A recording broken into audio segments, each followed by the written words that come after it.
변화산에서 놀라운 체험을 한 예수님과 세 명의 제자들이 산에서 내려왔습니다. 그리고 기다렸다는 듯이 큰 무리가 예수님을 맞이했습니다. 근데 이번에는 좋지 않은 소식이 예수님과 그 일행을 기다리고 있습니다. 본문 38절에서 40절까지의 말씀입니다. 무리 중에 한 사람이 소리질러 이르되 선생님, 청컨대 내 아들을 돌보아 주옵소서. 이는 내 외아들입니다. 귀신이 그를 잡아 갑자기 부르짖게 하고 경련을 일으켜 거품을 흘리게 하며 몹시 상하게 하고야 겨우 떠나가나이다. 당신의 제자들에게 내쫓아 주기를 구하였으나 그들이 능히 못하더이다. 귀신 들린 자, 병든 자가 예수님께 다가오는 것은 일상입니다. 근데 그것이 문제가 아닙니다. 이미 예수님께서는 제자들에게 귀신을 쫓아내는 권세와 능력을 주셨습니다. 자신이 없는 동안 남은 제자들은 분명 그 사역을 계속해서 이어갔을 것입니다. 그런데 언제부터였는지 본문에 등장하는 귀신 들린 아이를 제자들은 치료하지 못하고 있었던 것입니다. 그런데 이런 경우 우리들의 생각에는 그럴 수 있는 거 아닌가 라는 생각이 자연스럽게 듭니다.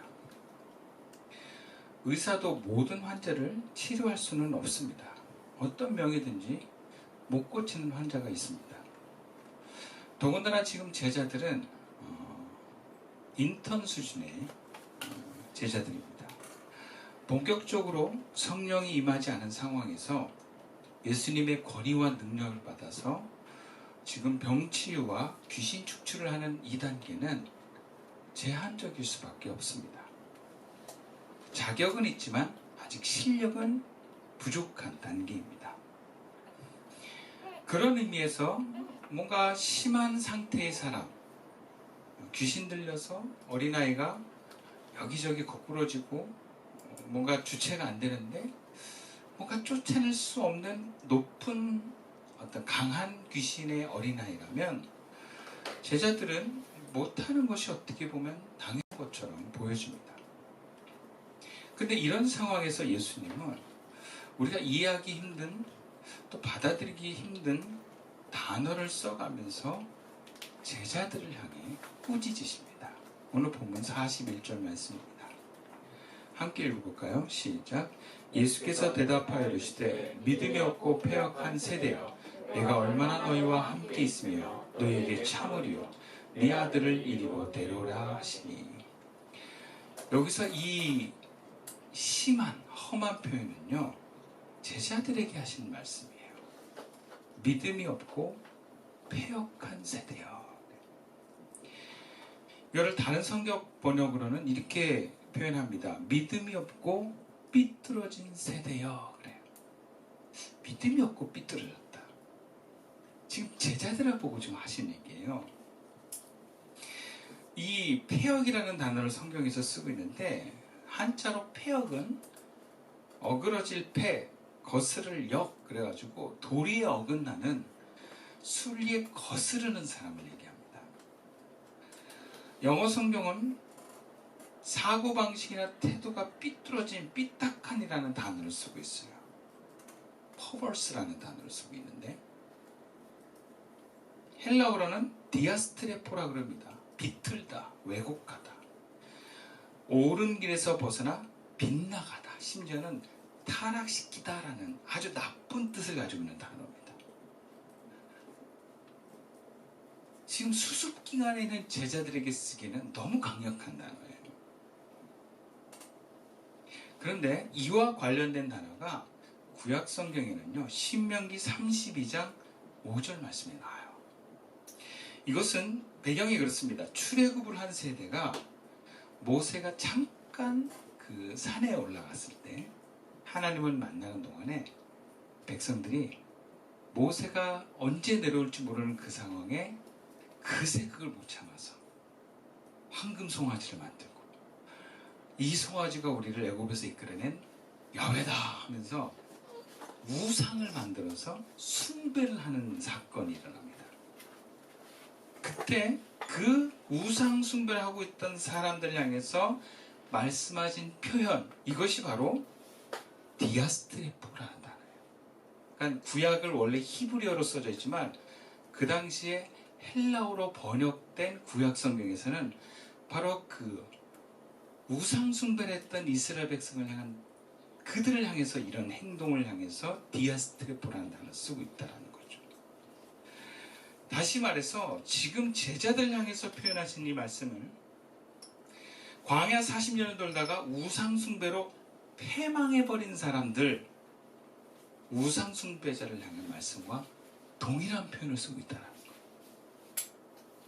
어떻게 귀신 들린 한 아이를 쫓아내지 못한, 그것도 수습 기간에 있는 제자들을 향해서 이렇게 모진 말을 할 수 있을까?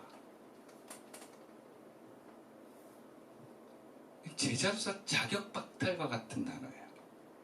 만약에 교생 실습을 나가는데 애를 가르치는데 감당이 안 돼. 그랬더니 갑자기 교장 선생님이 와서 너는 교사 박탈이야, 뭐 이런 표현을 쓴다고 생각했어요.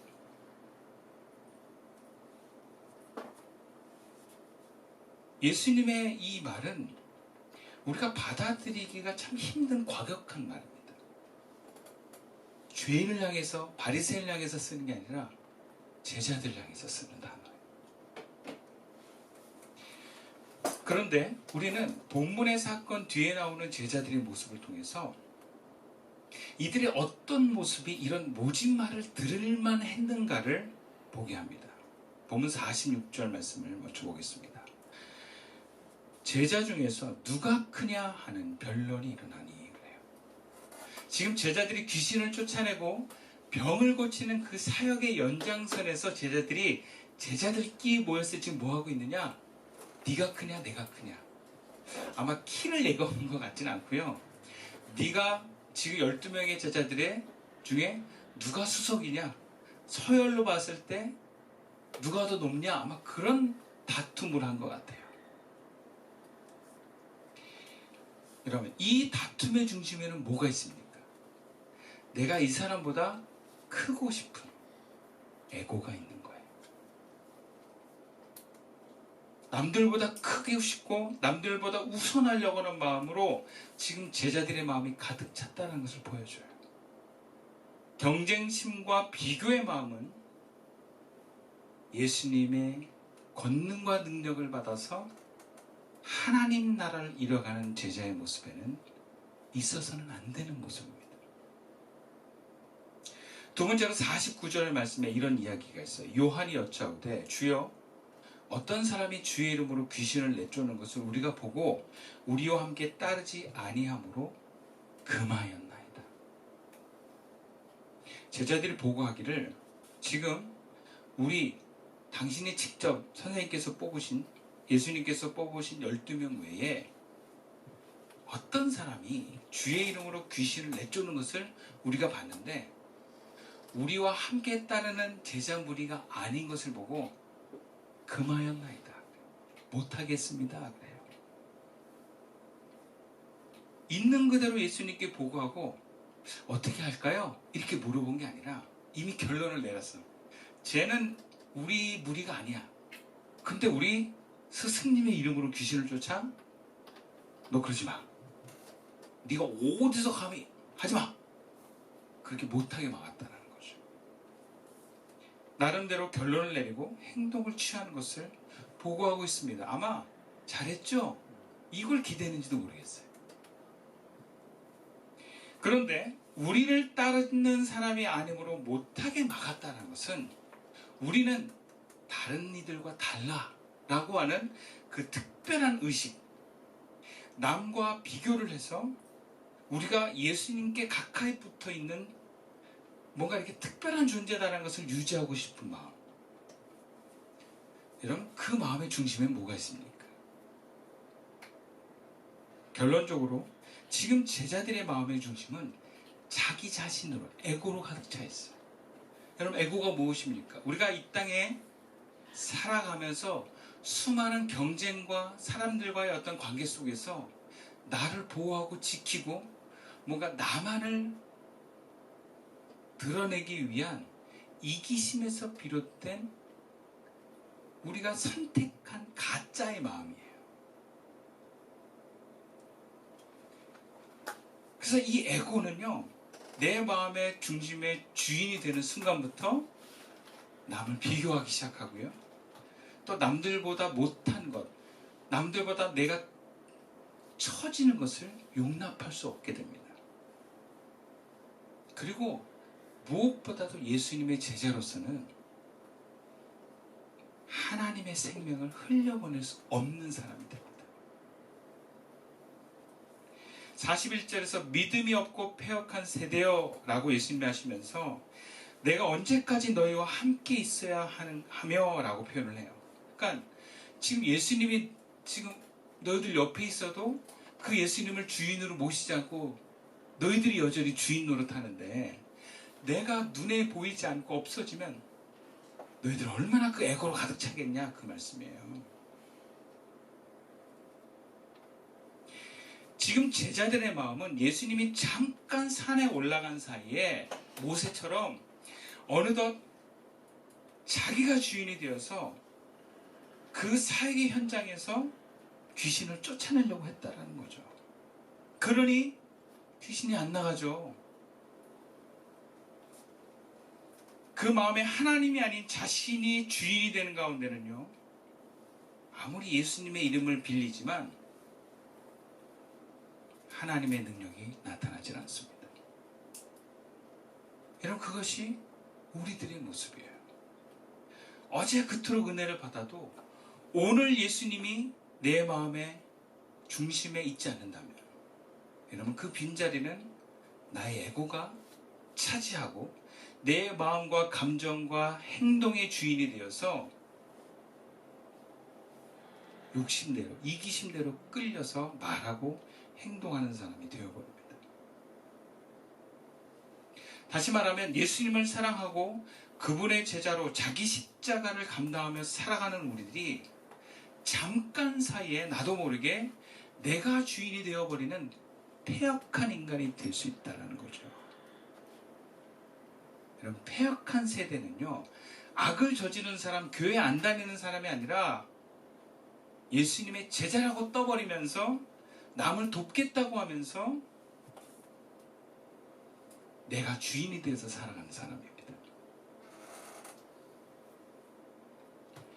우리는 예수님이 내 마음의 중심에서 사라져서 감정에 휘둘려 버리는 내 자신을 경험할 때 내 안의 주인이 누군가 들여다볼 필요가 있어요. 그리고 그 주인이 주님이 아닌 나다라는 것을 확신할 때 여러분, 우리는 믿음이 없고 패역한 사람이라는 것을 인정할 수 있어야 됩니다. 인정하지 않으면 회개할 수 없고, 회개할 수 없으면 돌이킬 수 없습니다. 내가 주인이 되는 순간 능력은 사라지고 경쟁과 시기질투로 가득하고 패배할까, 잃어버릴까 두려워하는 나로 사로잡히게 됩니다. 그래서 그 두려움을 또 갖지 않기 위해서 저항하고 분노하는 모습이 나타납니다. 우리에게 보이지 않는 그 예수님이 내 마음의 주인이 아닌 그 주인의 자리에서 자리를 비운다는 것을 여러분, 우리는 자기도 모르게 감지를 못해요.